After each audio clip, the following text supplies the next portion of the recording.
The 1980s contributed to one of my favorite genres of music, R&B, in a way that maybe no other decade could.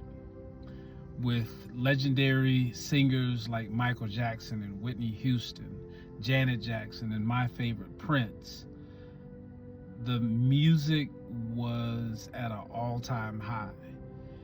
And then with the ballads of Luther Vandross, Anita Baker, and Freddie Jackson, it was clear that love was in the air. And one gentleman stands out in a different way because of his bossy approach to love. Teddy P not only sung about love, but he told you what to do. He said things like close the door, and he might even yell it a little bit. He said, turn off the lights, light a candle. Teddy P gave instructions and was clear about what he wanted from love. But even in his clear instructions, Teddy P writes a song that is reminiscent of many love lives. He writes a song called Love TKO, where he journeys through his past and realizes that he has consistently been a failure at love. He pens the lyrics, looking back over my years, I guess I've shedded some tears. I told myself time and time again, this time I'm gonna win. But another fight, things ain't right. I'm losing again. Takes a fool to lose twice and start all over again. And then he tells himself, I think I better let it go. It looks like another Love TKO. And while this song is a not so pleasant journey down memory lane, it can be a metaphor for the things that we are holding on to in our life and in our past, the things from our past that have hurt us. Now, what is pivotal about this song is that Teddy P is not singing about pain caused by someone that he expected to cause pain. He's not singing about injury from a stranger, but he's singing about pain that comes from someone that he expected to love him.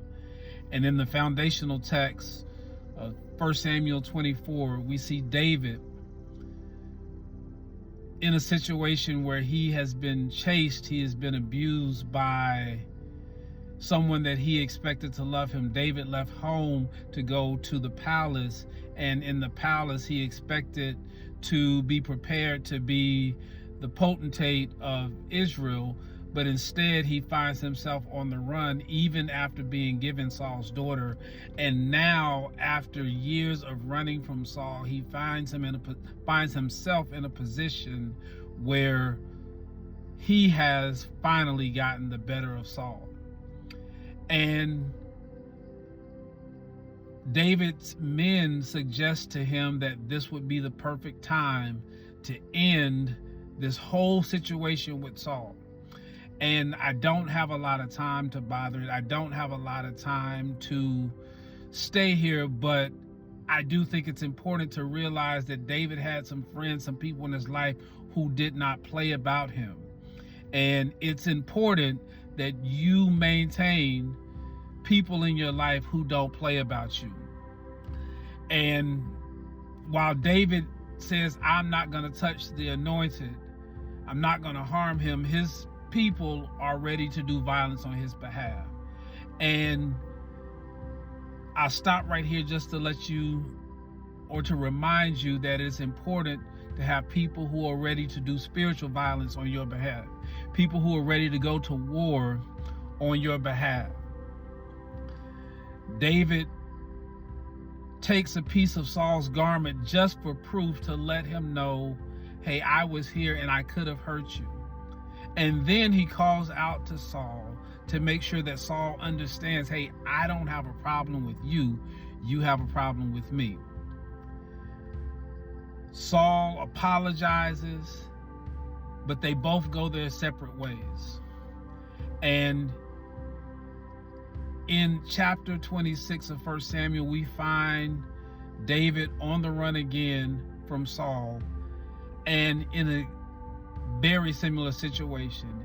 And it is here that we can be reminded that just because someone apologizes, it does not mean they actually mean anything different than what they've meant to you in the past. Just because someone says, I'm sorry, uses the words to say I'm sorry, does not mean that their actions convey any level of true change. Forgiveness on your part does not necessarily mean reconciliation. David is now in a similar situation where he has the ability to take Saul's life, and in this situation, David goes a step further. Instead of just taking Saul's clothes, which are inconsequential, David takes Saul's water and he takes Saul's spear, two things in a wilderness that you would need to survive, a way to quench your thirst and a way to protect yourself. David takes both of these tools, and then he calls out to Saul's people and he says, you should be ashamed of yourself for letting me get this close to Saul. And Saul again apologizes, and this time Saul asks David, why don't you come back with me? And again, I want to reinforce the thought that just because someone apologizes, just because someone wants to repair broken bridges, does not mean that it's wise to repair broken bridges. Apologies do not eliminate the need for wisdom. For years, David has been attacked, and in a day, some Christians would suggest that because Saul attacked, David should have not only accepted the apology, but reconciled the relationship. And this is a biblical representation that not every relationship needs to be repaired. There are some harms that are so egregious. There are some things that have hurt so bad that the consequences have to be felt. And there are some people who will use words to manipulate your actions to put you in a position where they can harm you again. And what's scary about this is, in the moment, I don't believe that Saul meant anything other than what he said. I believe that Saul meant that he was sorry, that he meant that he felt bad, that he wanted David to come back. But the Bible had already said that the Spirit of the Lord had left David. And so when people apologize, you need to know what spirit are they apologizing in. You need to know what is the root of the apology. Is the apology because they miss what you provide to their life, or is the apology because they recognize they have genuinely been wrong? David chooses not to go back, and we don't really have another record of the two interacting again. But it is a reminder that if you choose to forgive and you don't reconcile, it's okay. The church would have you believe that you have to come back together, but there are things, again, that come with consequences. There are actions that come with consequences.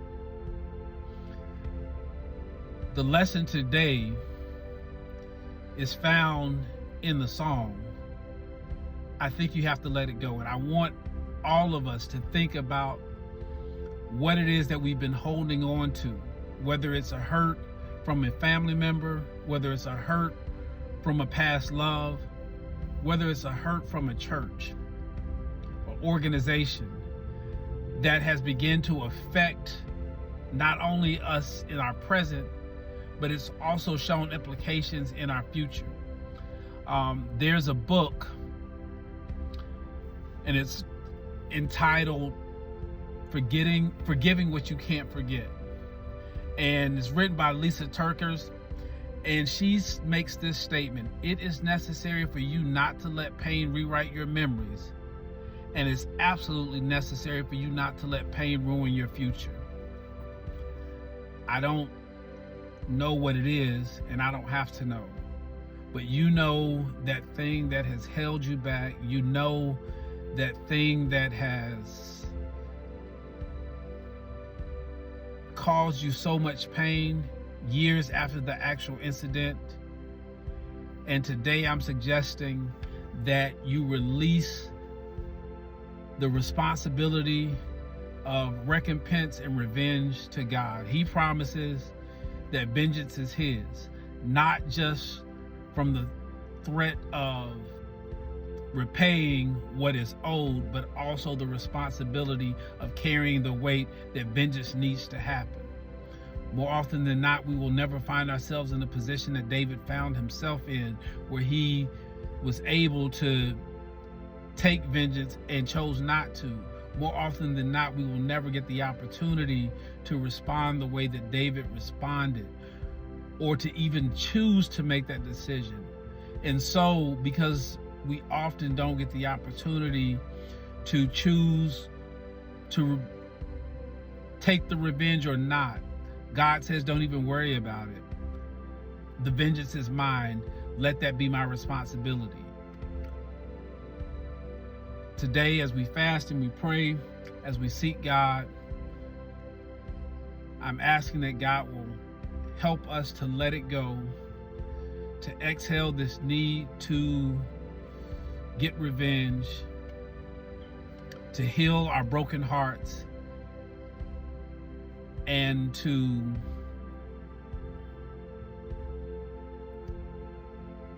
give us a spirit like David and the wisdom of David to be willing to forgive, even those things that we can't forget, and to be able to